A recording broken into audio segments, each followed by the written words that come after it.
Good evening, everyone. I am Erin Prince, co chair of the Houston Alumni Chapter's HAC Wellness Committee.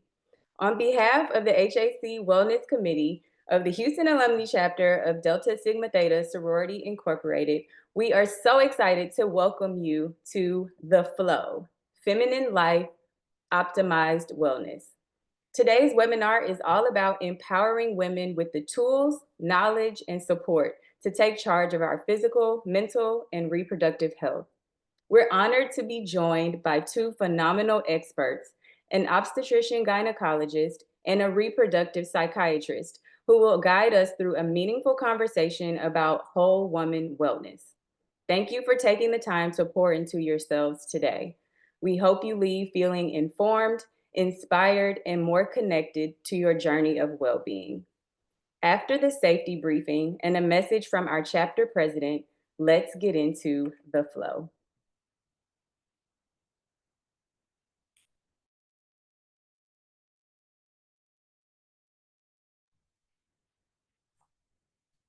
Hello, I am LaShonda Wilburn Pentecost, and I'm pleased to provide you with the safety briefing on behalf of the emergency response team of the Houston Alumni Chapter.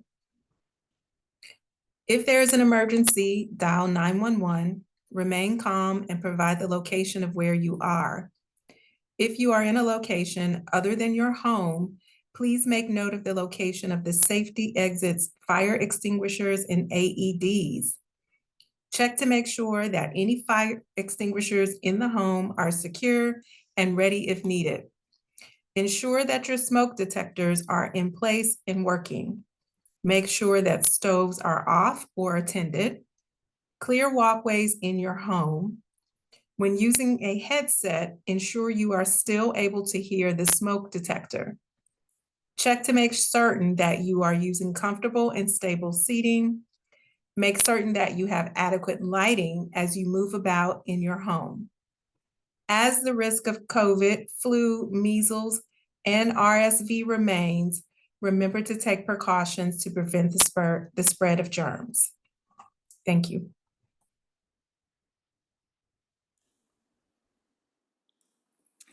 Greetings and welcome to this evening's webinar. I am Karen Durso, the president of the Houston Alumni Chapter of Delta Sigma Theta Sorority Incorporated.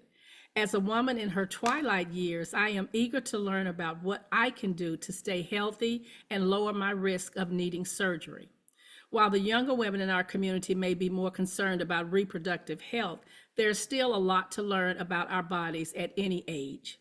Thank you to our professionals who will share important information with us tonight, and to our health and wellness chairs for their leadership in providing such beneficial information. Now I will turn it over to Erin Prince.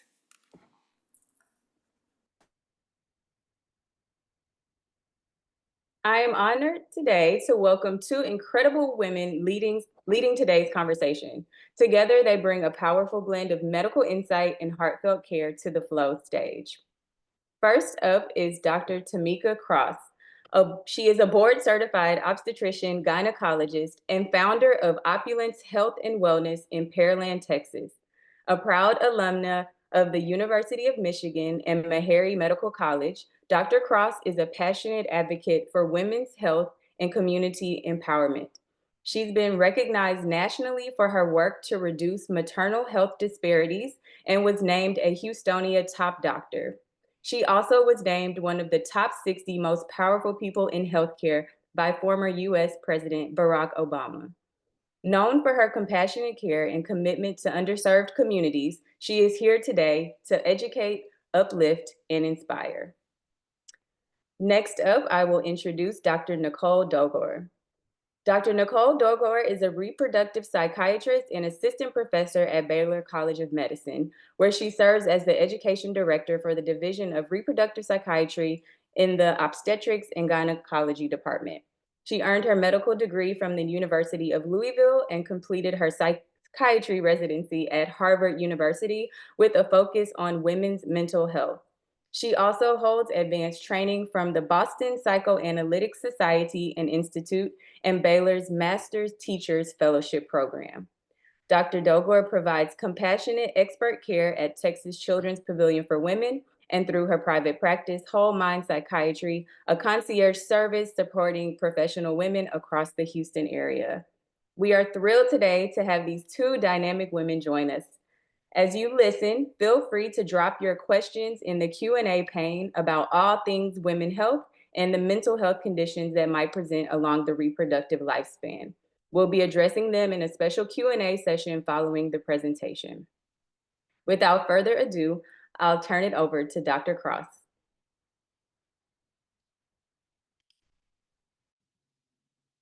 Good evening. Thank you for the warm introduction, Dr. Prince. I appreciate it. And I am so honored to be here today with all of you ladies to talk about women's health. And so this is a very informal presentation. I just really want to be able to talk to women in the community the same way that I talk to my patients every single day. And hopefully that you all have something to take away from the presentation, something to take back to your loved ones, and something that you can do to enhance your health.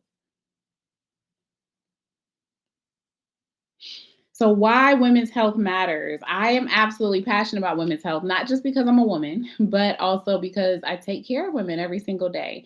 And what I find is that women are continuously taking care of everyone else before themselves. So their partner, their aging parents, their children, taking care of everyone's needs and putting themselves on the back burners. And so I am very big on women's health because we need to start pouring into ourselves. We need to start making sure that we're putting our health as a priority.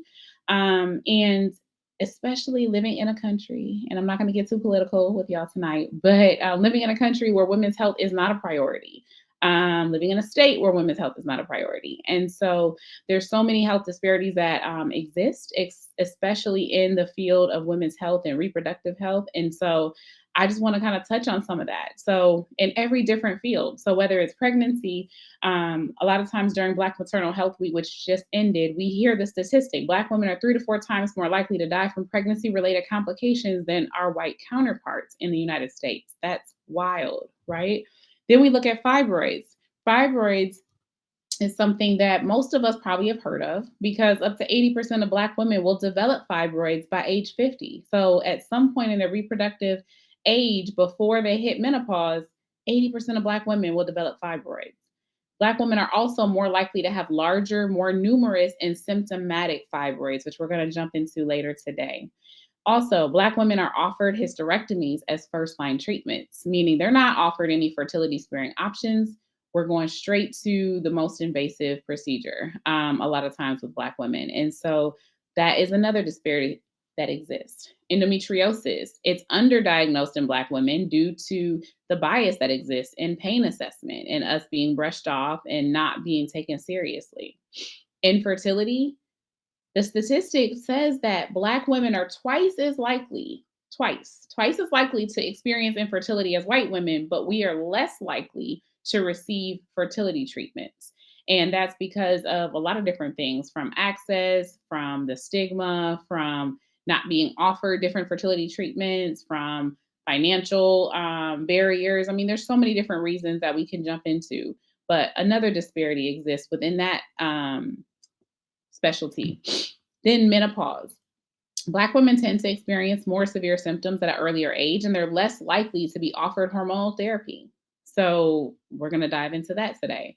And then last but not least, but breast cancer. Black women under 40 are more likely to be diagnosed with aggressive triple negative breast cancer, and they're 40% more likely to die from breast cancer. And when Black women are diagnosed with breast cancer, it's typically at a more advanced stage with a much poorer prognosis. So I'm just highlighting just a few of the disparities that it really affects everyone. I think this touches everyone in this group to some degree, whether you have one of these things or you have experienced one of these things or a close friend or family member. So I want to dive into a little bit. There's a lot of topics that I want to talk about, but I want to make sure that everybody gets something to take home that impacts them. And so I really want to dive into each one. And of course, drop your questions in the chat if you guys have any.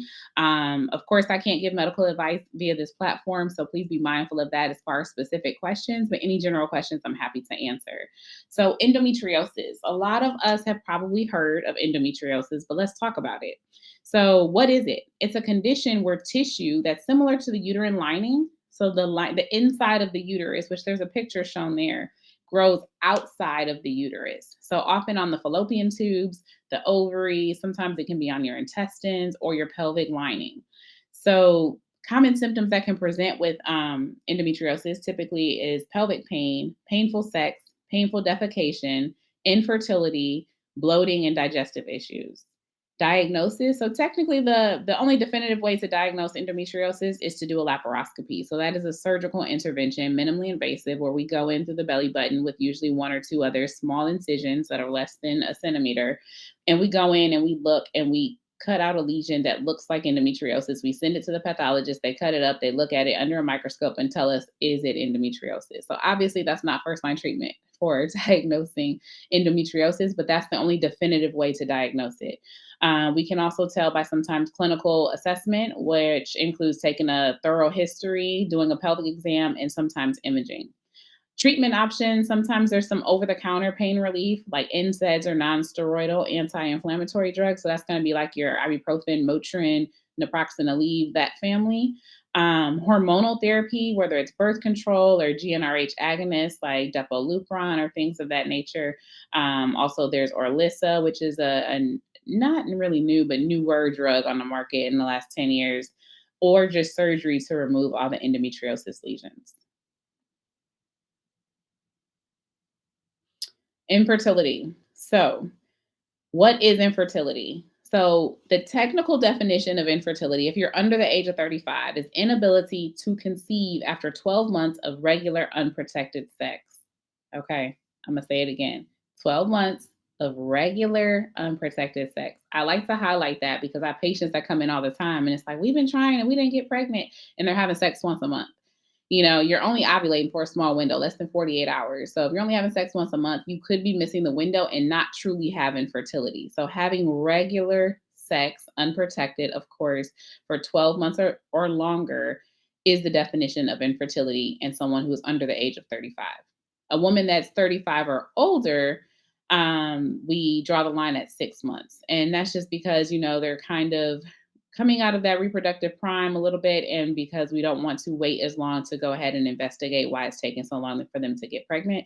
So typically we start the infertility workup at 6 months instead of waiting a whole 12 months. What are some common causes? Well, anovulation, so like due to PCOS, which we're going to talk about today, but basically when you're not ovulating. If you're not ovulating, you're not releasing an egg, the egg can never meet the sperm, you can't get pregnant. And then male factor infertility. Let's talk about it because I'm tired of women always getting the blame for infertility. And I see women in my office day in and day out. And there's definitely a lot of mental health components from that aspect of just bearing the weight with that. Like, I can't get pregnant. I can't give my man a baby. I can't this and I can't that. And sometimes I'm like, well, did he get his sperm checked out? So if you look right there at the graph on the side, when you look at infertility causes, you look at the breakdown. Female causes and male causes, they're both 30%. So why are we always blaming the woman? That's a whole nother conversation for another day. But 5% is other, 25% is unexplained, and 10% is combined. So I like to hit on the male factor infertility because anybody that comes in my office that is dealing with infertility, I'm going to always make the spouse get a workup too. Because we can do all of these different testing, go through all these different labs and imaging, and the woman goes through all these things and we're like, I'm stumped. We haven't even checked the man. So from day one, we're checking the man for any male factor infertility. So that is through a semen analysis. There's also anatomic causes. So whether your tubes are blocked for something like endometriosis, like we just talked about, if some of those the tissue that we talk about, that lining implants in the fallopian tubes, well, now it's blocking the road from the ovary to meet, not the ovary, the egg to meet the sperm. So that can be a cause of infertility. And also if there's blockage due to fibroids, or things like that, or say you have a history of a previous infection, say like an STD that went untreated for a long time, that can cause inflammation in scar tissue and blockage of your tubes. So typically, we're trying to figure out when a woman presents with infertility, like what is her cause? And sometimes, after we've done all the testing, which we're going to talk about, we find out that there's unexplained infertility and we don't know. And like you see there on the graph, 25% of women of infertility cases is unexplained. So with the unexplained cases, there's not as many options versus if it's a male factor infertility, if it's something wrong with his sperm count, or if maybe it's not the motility is low or things like that, then usually there's things that we can do to help it. And then same with female factor. If there's a blockage of the tube, we can open it up. If there is a fibroid in the way, we can take it out. And so I like to find a cause because it's a lot easier to treat and be able to get the patient past that. So how do we diagnose it? So typically we test to see if you're ovulating. That is something that you can do at home. A lot of people don't know, but you can actually pick up ovulation kits from the drugstore, order them on Amazon if you still support them. But it is basically a test just like a pregnancy test. You pee on the stick and it can tell you if you're ovulating or not. I don't recommend doing it every day, but maybe if you're tracking your periods, you can see the days that your app is telling you that you should be ovulating, and then maybe testing on those days and see if you get a positive or not can be one way that you can assess. And it's a pretty inexpensive way to test if you're ovulating. A hysterosalpingogram is when we actually inject dye into the cervix and then see if it spills out through the fallopian tubes with imaging. Ultrasounds, I think most people know what that is, but that is a way to look for like fibroids, polyps, or things that could be getting in the way. And then a semen analysis, like I talked about earlier. So we do usually collect a sterile sample of his semen, whether it's done in the office of an infertility clinic or if it's collected sterilely at home, but looking at the semen to see if there's something wrong with the count, the viscosity, the motility, etc. And then treatment, it really depends on what the cause is. So if the cause is ovulation and you're not ovulating, then yes, we can give you a medication like a Clomid or a letrozole. I like to point that out because a lot of patients know about Clomid and they know about letrozole. So they're having infertility. The first thing they say is, can you give me a prescription for Clomid? When if your issue's not anovulation, then that's not going to help you. So at the end of the day, it's important to identify the actual cause behind your infertility so we can treat it. If your issue is you have a blocked tube, then you can take all the Clomid in the world, the tube's still blocked. So it's important that you have a doctor that can actually help you navigate that diagnosis and the diagnostic testing to identify how we can treat it and move forward. IUI or intrauterine insemination, that is an option for some people. I like to explain it as like, you're running a marathon, you can't get to the finish line, you hop in a taxi cab and it takes you to the finish line. That's what IUI is. It's giving a little help from that standpoint. So if you still have a blocked tube or you still have a fibroid and you do IUI, it's not really changing your cause of fertility. So that's important to note as well. In vitro fertilization, a lot of people know about that. That's IVF. And so typically for the unexplained fertility cases, that is typically how we typically move forward with IVF. And then surgical correction, of course, if there's a block tube, fibroids, et cetera, surgically removing it.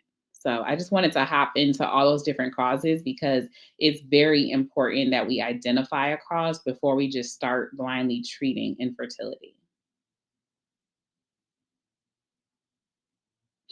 PCOS, so polycystic ovarian syndrome. So again, another common one that we see disproportionately affect our women of color. So this is a hormonal disorder that causes irregular ovulation, high androgen levels, and cyst on the ovaries. So common symptoms is irregular or absent periods. Sometimes women will go, 2 months without a period, 3 months without a period, sometimes a year without a period. Weight gain or difficulty losing weight, excess facial or body hair. We call that hirsutism. So typically I like to think of it as like hair in places that most women wouldn't want, like mustache, beard, lower abdomen. Acne, hormonal acne, which is typically in certain areas around the jawline and then the cheeks.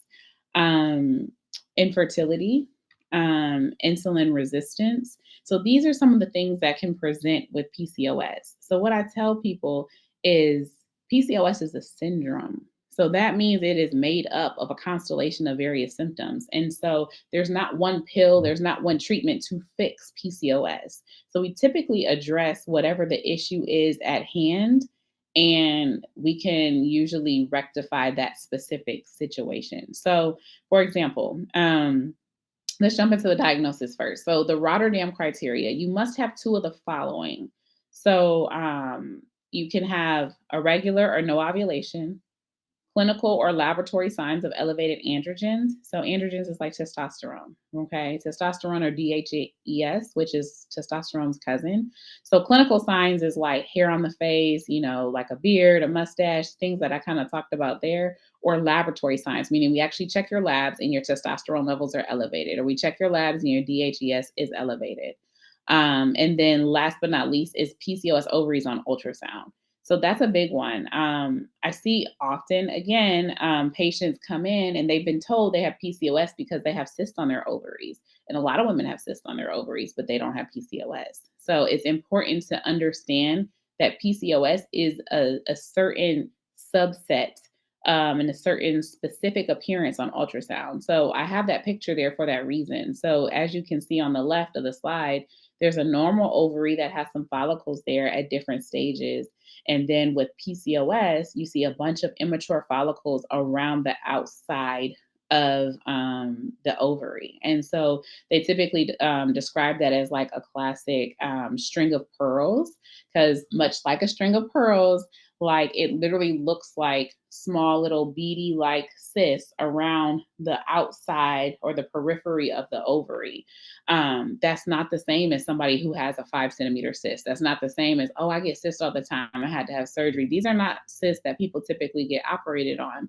These are tiny, tiny little immature cysts that never mature, never develop and become a dominant follicle because the patient is not ovulating. So I like to show that picture because if your ovaries don't look like that, you don't meet the Rotterdam criteria. So, and that's something that clinicians need to know a lot more too, because I get a lot of patients that tell me they've been diagnosed with PCOS, and I look at their ovaries, I look at their labs, I'm like, you don't have PCOS.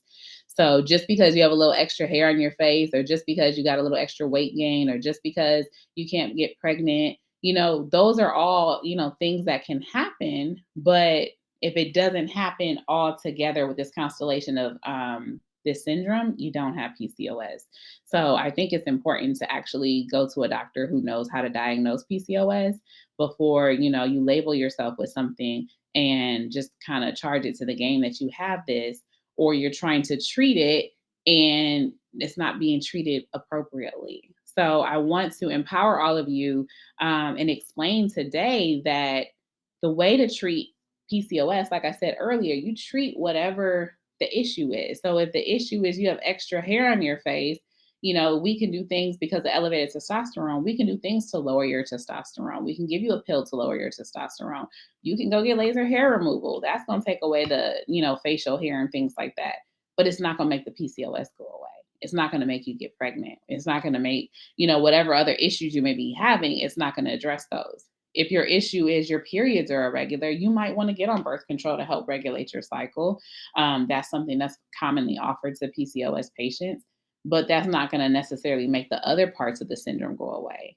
And I say that to say, because I see so many people that are like, I have PCOS and I'm on metformin and I'm waiting to get pregnant. And I'm like, okay, do you have insulin resistance? And the patient doesn't have insulin resistance. So I'm like, why are you on a diabetes medication that you don't need, thinking it's going to make your PCOS go away, and it's not? It's going to treat the insulin resistance if you have it.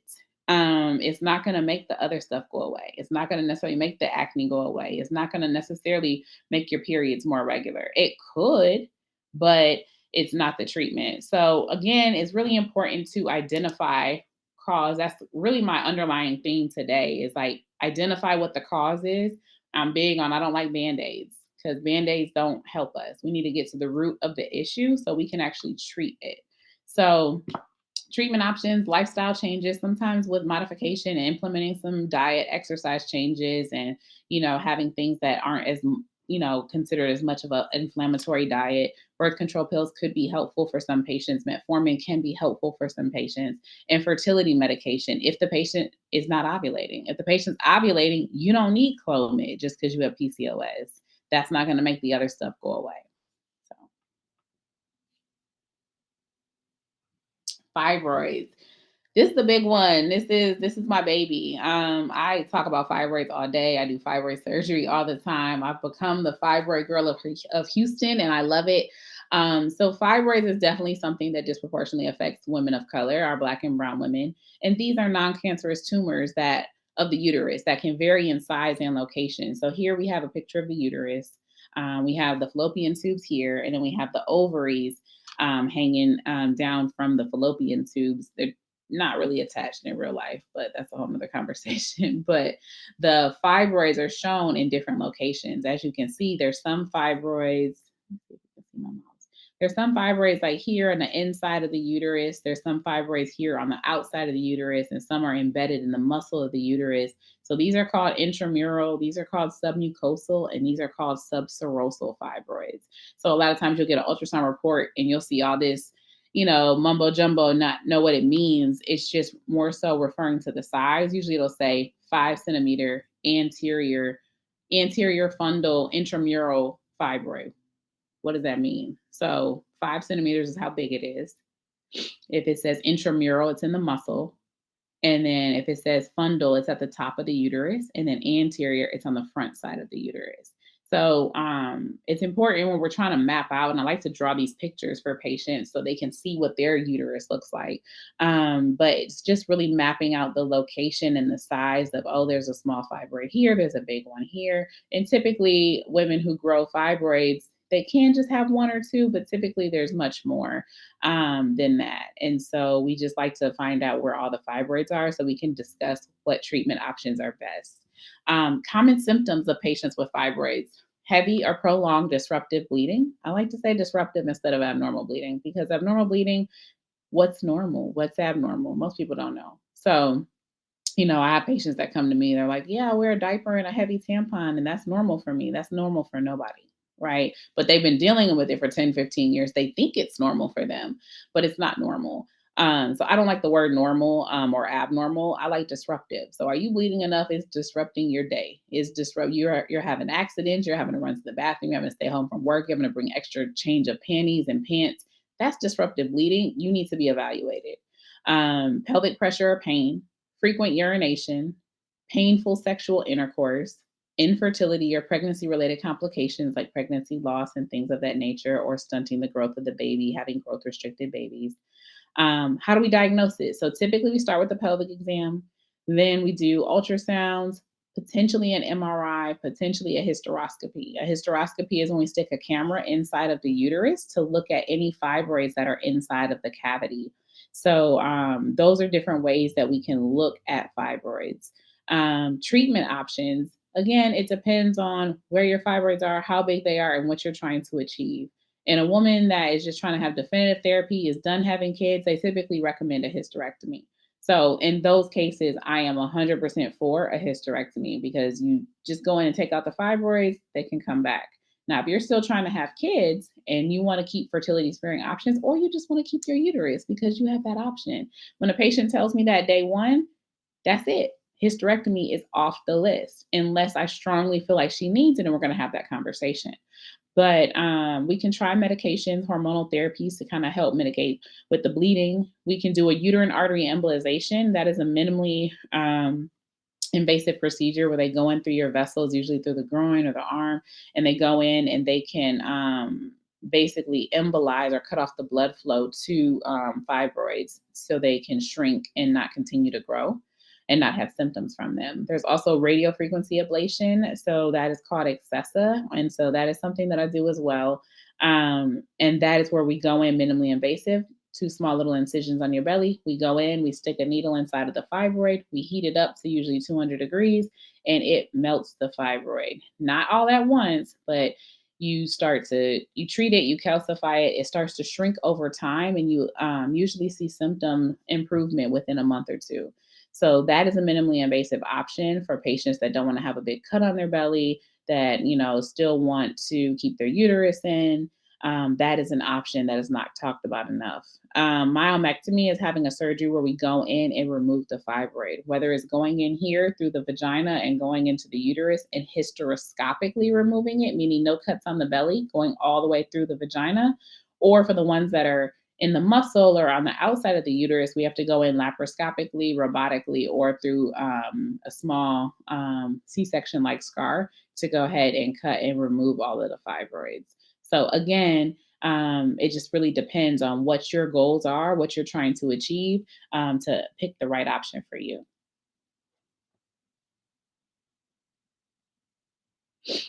So here's another slide talking about abnormal bleeding and fibroids. I got this from Hologic, which is the company who has access to the radiofrequency ablation I was just talking about. I liked it because it had a lot of cool stats on here that I thought really highlights how this impacts us. So 16 to 18 million women with abnormal uterine bleeding visit their doctor annually. Like that's a lot. So I need patients to know, like, you are not alone. You're not the only one bleeding like that. But you need to go to the doctor and don't feel embarrassed or ashamed to go and seek help to find out what's going on and do you have something going on? Because of those 16 to 18 women that have AUB, only 1.4 million women with AUB seek treatment. So and that's crazy. Like that is a very small percentage. And then on here, it also talks about, there's a few different stats that I'll let you guys kind of read yourself, but I wanted to point out some of the ones that I really wanted to highlight, which was that one. Or here's another one that says 51% of women surveyed with fibroids indicated they wanted to keep their uterus. Again, I tell patients, you want to keep your uterus? That's fine. End of discussion. We'll keep your uterus. And of course, if we think there's something cancerous there, of course, if we think that it needs to come out because you can't defecate or, something is going on from that standpoint, we'll have that conversation. But at the end of the day, I like to empower patients and tell them, like, you have all the autonomy to make the decision. You're the boss. You tell me what you want to do. My job as a provider is just to give you the options, give you informed options so you can have informed consent and choose what option is for you. And if 51% of women are saying that they want to keep their uterus, let them keep their uterus. Give them some other non-invasive options or minimally invasive options.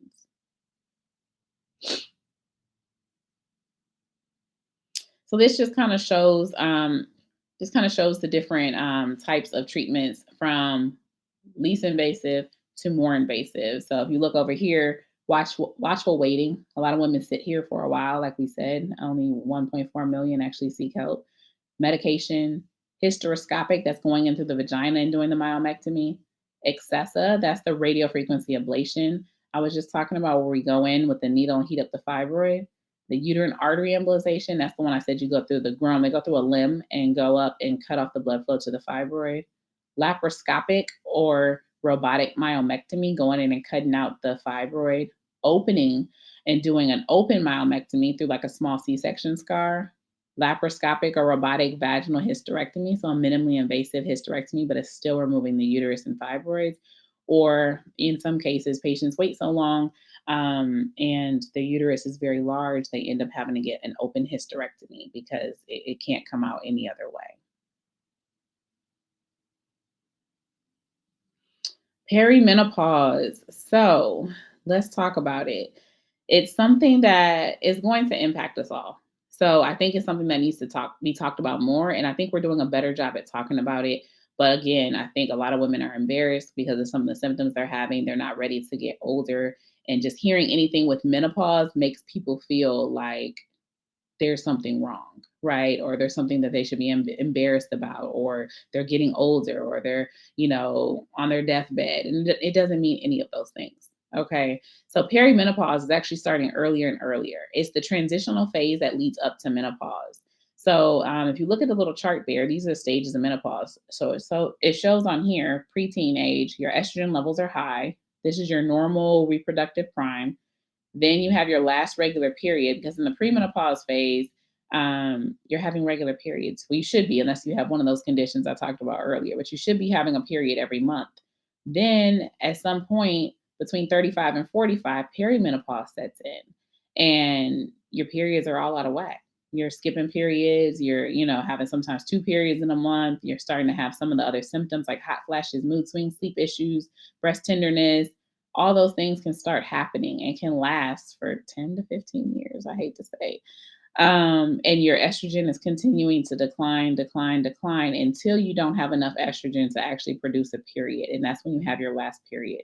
So that leads up to menopause. And the definition of menopause is when you have gone 12 months without a menstrual cycle.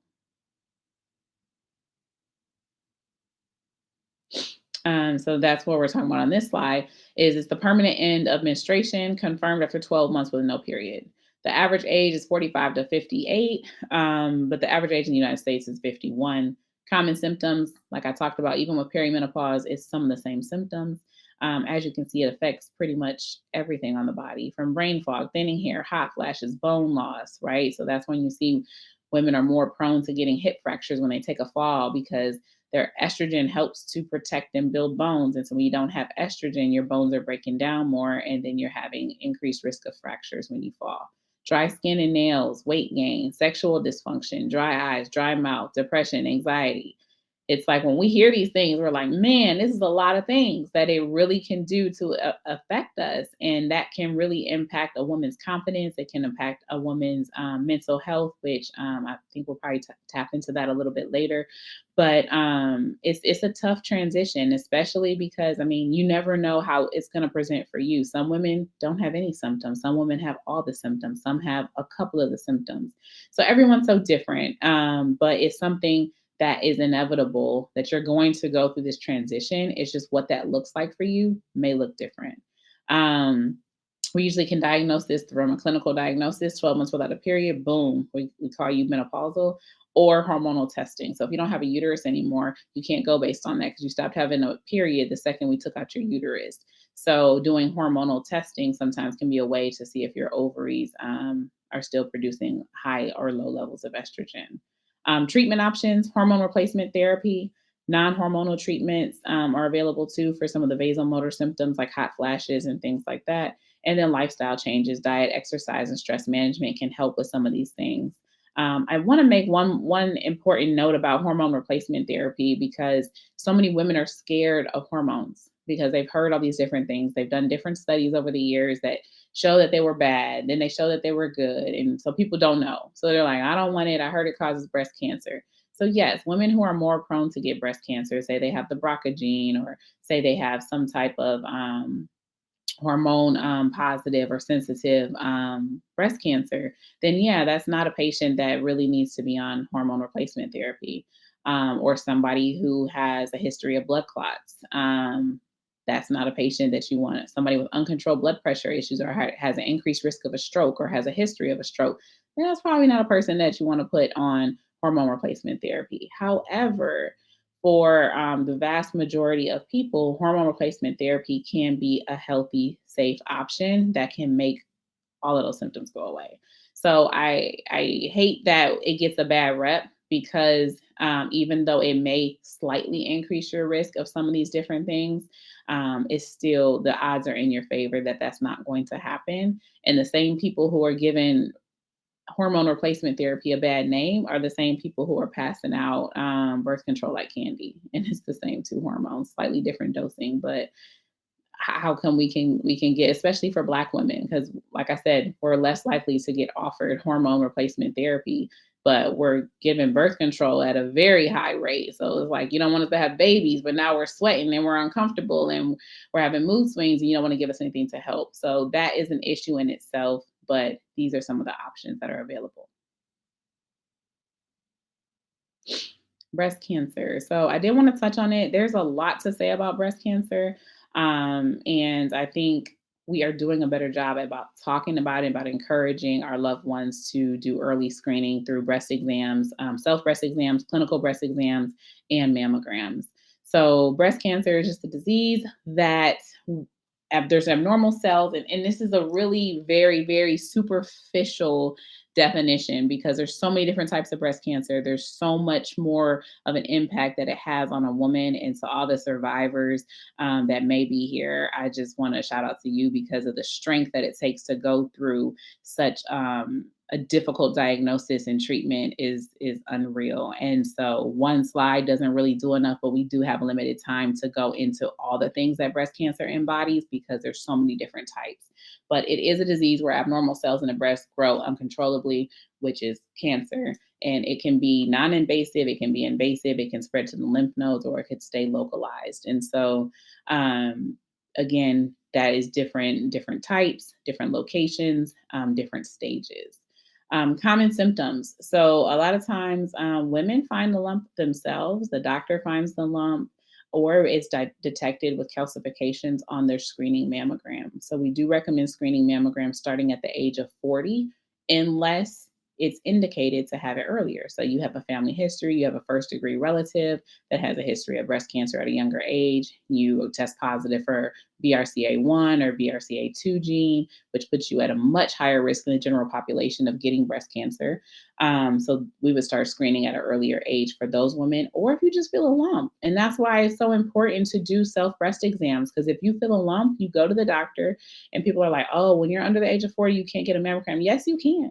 You can, but you just have to have a diagnosis. So I tell people, if a patient comes in and they're concerned, I'm always going to order a mammogram, because that peace of mind, just to know that everything's okay, is invaluable. And so if you feel a lump, you can go into the doctor so they can check it out and see if they think it's something that's concerning. You can have a lump in the breast and it not be breast cancer.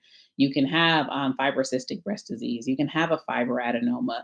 These are benign conditions of the breast that is not cancer. But a lot of times you don't know that as a patient if it's normal or not. And sometimes the doctor doesn't know. But there's different ways that we can usually localize that, no, this is just dense breast tissue or not. But I always err on the side of caution, and I'm going to get imaging. I don't care if you're 30 years old, we're going to get imaging. And so I just want to encourage everyone that you can get a mammogram under the age of 40 if you have the right diagnosis code, which if you come to me with any type of issue, I'm going to give you the diagnosis code to get the mammogram. It's important. I'm 37. I just got a mammogram myself because I felt something and it was just a dilated duct from breastfeeding. But I wanted to know. And so I just want to encourage women to advocate for yourself when you are experiencing something. And if your doctor feels like, oh, no, it's nothing, and you're still concerned about it, or something's not right, or you see dimpling of the skin, or you just have pain that's not going away, your nipple becomes inverted, and you're like, it's okay to get a second opinion. It's okay to get a third opinion, but you keep advocating for yourself until somebody gets you the diagnostic test that you deserve and that you need, so you can have early detection if that is what it is. So I just want to drive that point home. Treatment options, of course, it depends on how extensive the disease is, but potentially surgery with a lumpectomy, a mastectomy, radiation, chemotherapy, or hormone therapy if it's sensitive to that. So I want to just transition this and give the floor back to Dr. Prince, I believe, just for some of the questions and answers. I know we talked about a lot, but I'm happy to help answer any questions. Thank you so much, Dr. Cross, for that informative presentation. So at this time, we'll transition into the Q&A session. So if you haven't already, please go ahead and drop your questions in the Q&A pane for our psychiatrist as well as our obstetrician gynecologist. So some have already started to come in. So I'm going to get started. The first question is for you, Dr. Doghor. Dr. Cross mentioned that there are some issues with memory and focus when in menopause. How do you differentiate between memory and focus issues and ADHD? That's a good question. It's actually, I'm making sure I'm unmuted. Women who actually have a history of ADHD, we do notice that during the menopause transition, that does get worse. So sometimes it is hard to differentiate. But what we see during menopause, we see more like word finding difficulties, or you go into a room and you forget why you got there. That's kind of the brain fog. But we don't see that as much prevalent with attention deficit or hyperactivity that you see with ADHD. Because one thing we noticed with the menopause transition is that estrogen is actually very helpful for promoting new memory, helping with sleep consolidation, and progesterone really helping you relax, fall asleep. So when we have that fluctuation during the menopause transition with estrogen and progesterone, women can have much more issues with brain fog, word finding difficulties, almost like someone who's struggling with like dementia, just kind of almost forgetting where you're going when you're driving, where we don't see that as much with ADHD. So those are some of the differences. Got it. Thank you. Okay, so Dr. Cross, this question is for you. What are some of the determining factors as to how long menopause will last?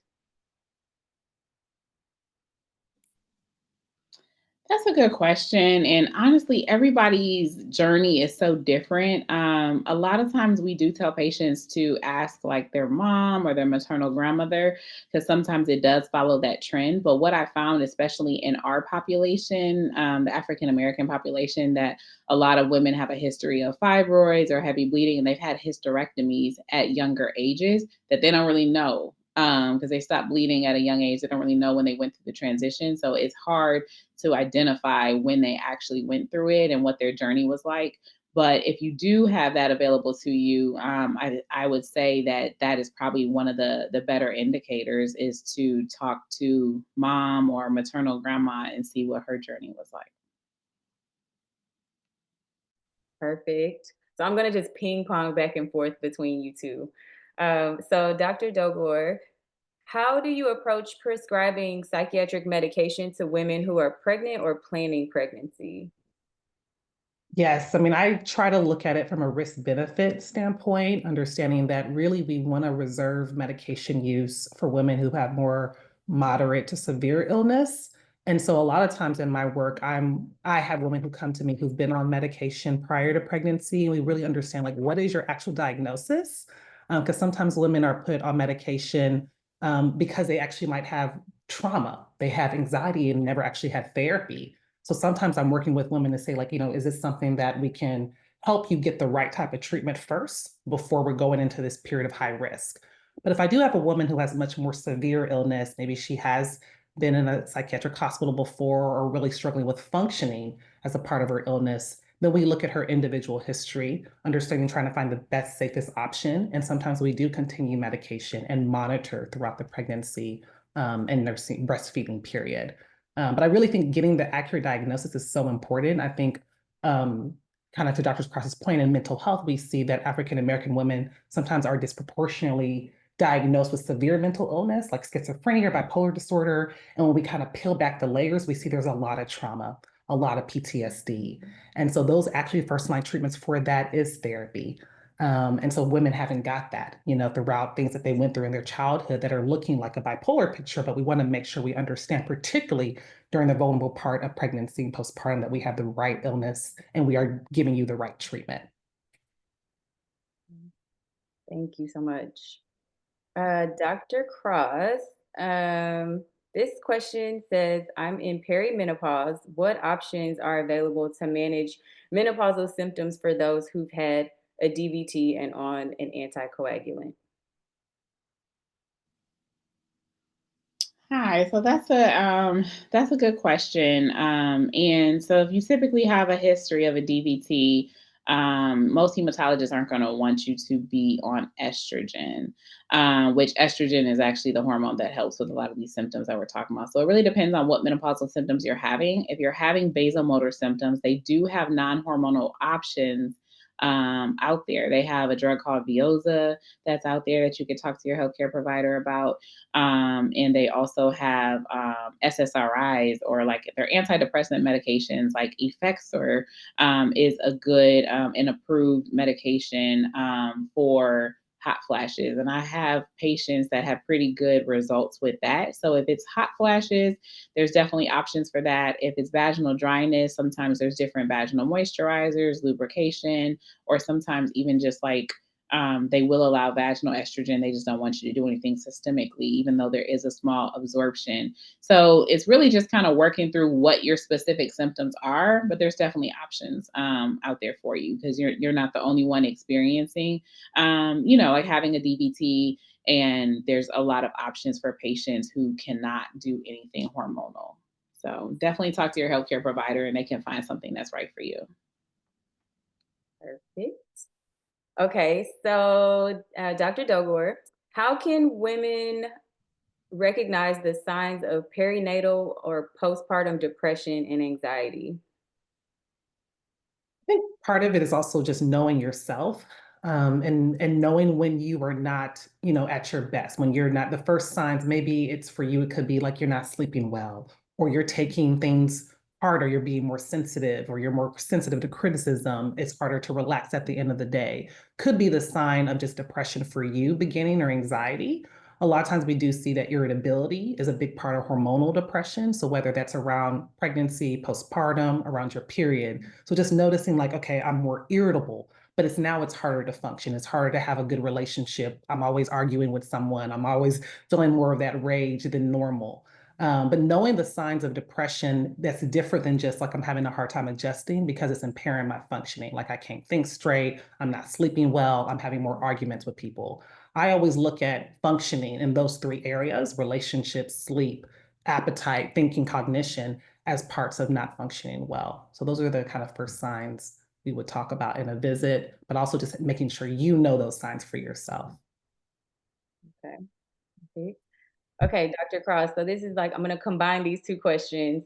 At what age do you recommend stopping hormone replacement? And then what are your thoughts about getting pellets for hormone therapy?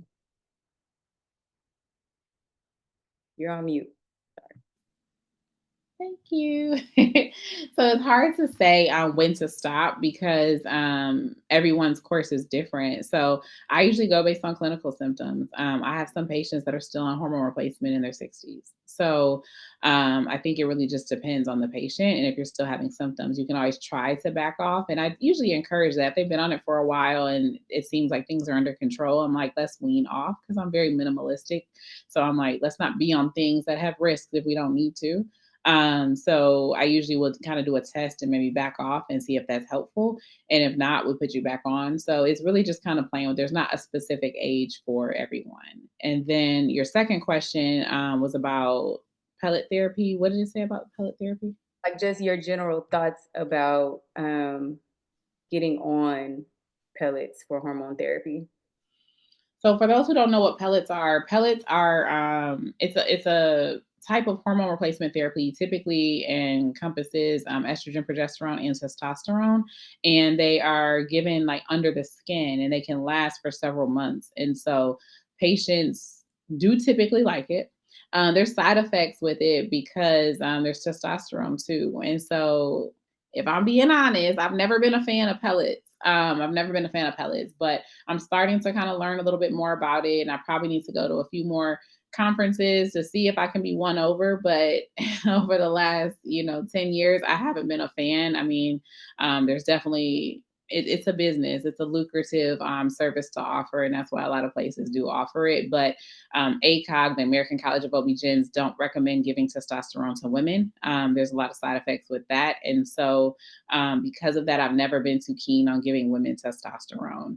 But I will say I haven't met a patient who didn't have relief of symptoms from pellet therapy. So it works, but at what risk, right? And so when we're talking about side effects, we're talking about like clitoral enlargement, sometimes to the point of looking like a small phallus, which sounds a little crazy to me. Deepening of the voice, growing a beard. I mean, there's different things like that. And then sometimes there are some people that have an increased cardiovascular risk. So I think it's a good option for some people. I personally don't offer them right now, but ask me the question again in a year, I might feel differently. Got it. Okay, so this one is, I don't know which one of you all want to answer the question, but can menopause come early due to stress or dealing with grief? I can start, and if Dr. Cross has something to add. So one of the things we do know, particularly in African American women, so there's something called like biological aging, allosteric load. And so the fact that we have a lot of chronic stress, it's almost like our bodies age quicker.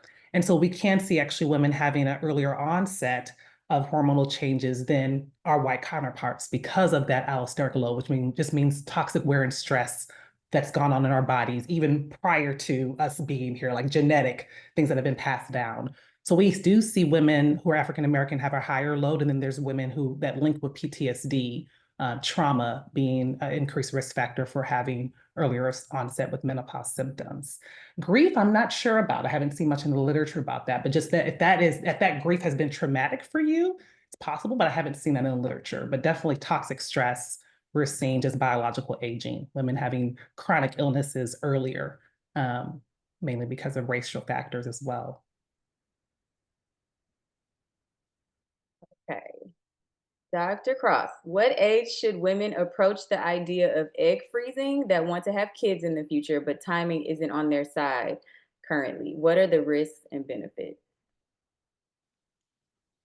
That's a great question that I get a lot. I think the earlier the better.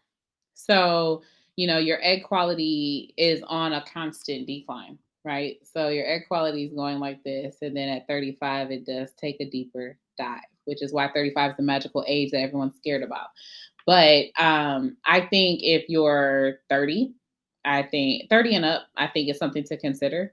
28-year-old eggs are better than 30-year-old eggs. Typically, 30-year-old eggs are better than 40-year-old eggs. Typically, so the earlier the better. So I think at any point, if you have the resources, the time, you're willing to do it, and you don't have a partner in mind, I think it's always good to consider, or you just don't want to feel rushed into having to jump right into that or get married and have a baby the next day. So I think it is a great option that is offered to us that every woman should consider, especially as they start to approach their lower to mid 30s.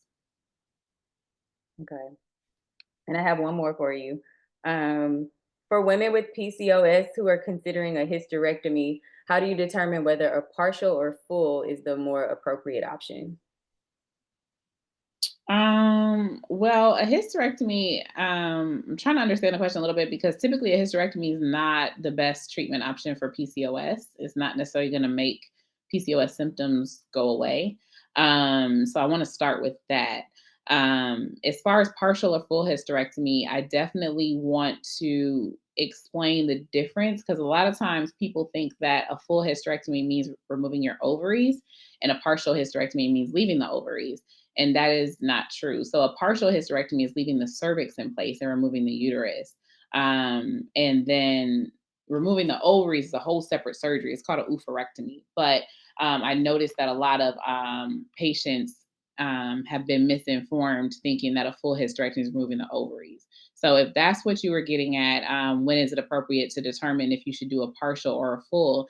I almost never recommend removing the ovaries if that's what you're asking. There's been a lot of studies that have shown benefit of leaving those ovaries, even if a woman is 50 plus, that they're still secreting a little bit of hormone that still can be helpful for decreasing colon cancer and decreasing dementia and things like that. So there's a lot of benefits from keeping your ovaries in. So if they don't look cancerous when I'm in there, I'm usually going to leave them. Now, if you're like 70 getting a hysterectomy, which is rare, I might take them out.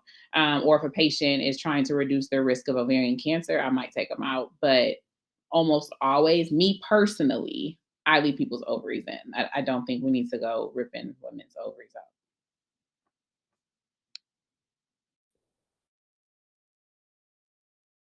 Okay, so I know we're like beyond 7 o'clock, so this will be the last question. You guys can kind of pick which one you want to answer. So, are there health myths you frequently encounter that you'd love to debunk today? Or what is one thing you wish every woman knew about her body or mental health?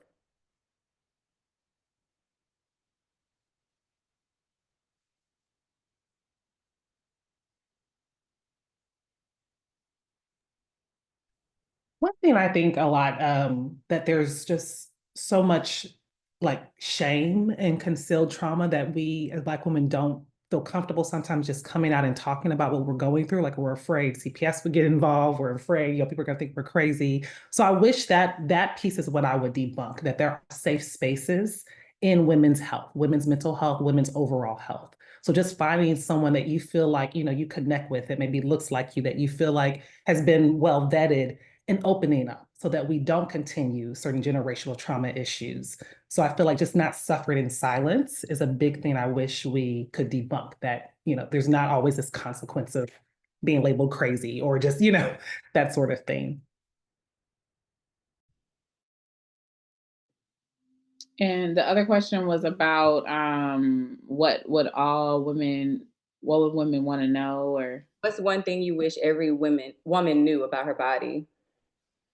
I wish women would be comfortable with their body, and comfortable with seeking help when something's wrong. I see there's a lot of shame, kind of speaking to what Dr. Doghor is talking about. Like, there's a lot of shame around a lot of things, like vaginal discharge. Like, I tell people all the time, your vagina's not supposed to smell like Japanese cherry blossom. Like, it's okay if it doesn't. We don't want it to, right? And so knowing that and being comfortable with that and owning that, knowing that discharge is normal, that's the way that our vagina cleanses itself, that it can be very normal. So I just wish women would be comfortable. Like, I think society has done a great job at making women feel like we can't talk about these things, or like it's disgusting, or, we whisper vagina. Like, why do we have to whisper vagina? Vagina's not a bad word, right? So I just wish we could remove some of that stigma. So I hope that women would know what's normal for their body. So when something is off from that, they can seek help. And then I wish that women would all have access to a doctor that they feel comfortable with, that they can sit there and have a real conversation about what's going on. Whether it's like, look, my sex drive is low. What do I do? I'm not trying to lose my husband, right? I mean, those are the conversations that we have in the office. Or like, hey, like this thing is growing on my labia. What is this? Like, come in and let's talk about it. Don't be embarrassed. So I just wish women would be more comfortable and confident with their bodies, and knowing that they're not alone with the things that they're experiencing. I promise you, I done seen 10 other people with the same thing. Perfect. Thank you, ladies, so much. I think the people also want to know if you all are taking new patients. That's been put out there a couple of times, so you can give a thumbs up or maybe whatever you'd like. But the ladies want to know. Without further ado, I just want to thank you both for your expertise and for sharing all of your knowledge with us. I hope everyone leaves this space feeling more informed and more empowered and just more connected. And I'm going to turn this over now to our chapter president for closing remarks. Thank you, Dr. Prince. And to both of our professionals, this was an excellent conversation. I really love, Dr. Cross, that you kept it real. You weren't ashamed to say anything, and I think you are absolutely right. Too often we are afraid. These have been taboo subjects. You don't talk about them, you whisper about it. And I think that has been a problem. I am someone that had a hysterectomy at an early age, and I think to your point, perhaps had I had you as a doctor or someone who looked like me who was concerned about me, they would have gone to other measures other than a hysterectomy. So thank you again. Thank you, Dr. Prince and Dr. White, for bringing this to our community. This was, again, an excellent, excellent session, and I hope you get hundreds of new patients as a result, because certainly I would like to be your patient too.